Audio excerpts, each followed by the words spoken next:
Pandemic के बाद medical costs काफी तेजी से बढ़ रही हैं। इसलिए हर इंडिविजुअल के पास एक हेल्थ इंश्योरेंस पॉलिसी होना जरूरी है और उतना ही जरूरी इसे टाइमली रिन्यू कराना भी है।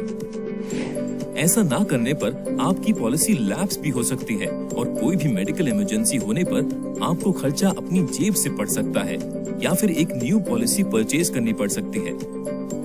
तो अगर आप ऑलरेडी एक पॉलिसी होल्डर हैं और अपनी पॉलिसी रिन्यू करा रहे हैं तो आपको कुछ बातों का ध्यान रखना जरूरी है। First, grace period. अगर आप अपनी पॉलिसी ग्रेस पीरियड के दौरान रिन्यू कराते हैं और उसी बीच आपको कोई मेडिकल इमरजेंसी हो जाती है तो आपका इंश्योरर उन एक्सपेंसेस को कवर नहीं करेगा। Reconsidering the some insured. अगर आपके घर में कोई न्यू मेंबर ऐड हुआ है या कोई ओल्ड मेंबर एक्सपायर हुआ है तो आप पॉलिसी रिन्यू कराते टाइम अपने सम इंश्योर्ड को अकॉर्डिंगली बढ़ा या घटा सकते हैं या फिर टॉप अप प्लान्स लेकर अपने पॉलिसी के बेनिफिट्स को इंक्रीज कर सकते हैं। Third is family inclusion.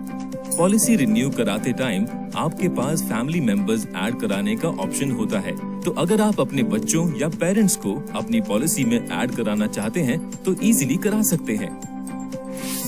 Maintaining transparency with your insurer.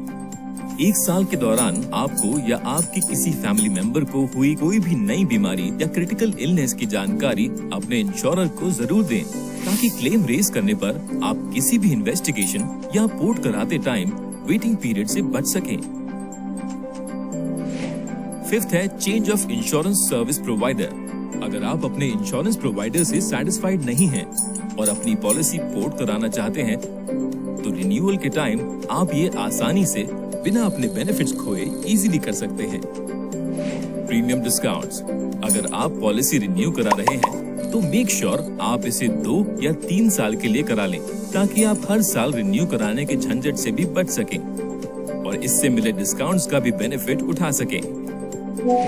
Last but not the least, अपनी पॉलिसी में दिए गए टर्म्स एंड कंडीशंस को ध्यान से पढ़ लें और अपनी पॉलिसी के बारे में अपने फैमिली या स्पाउस को जरूर अपडेट करें।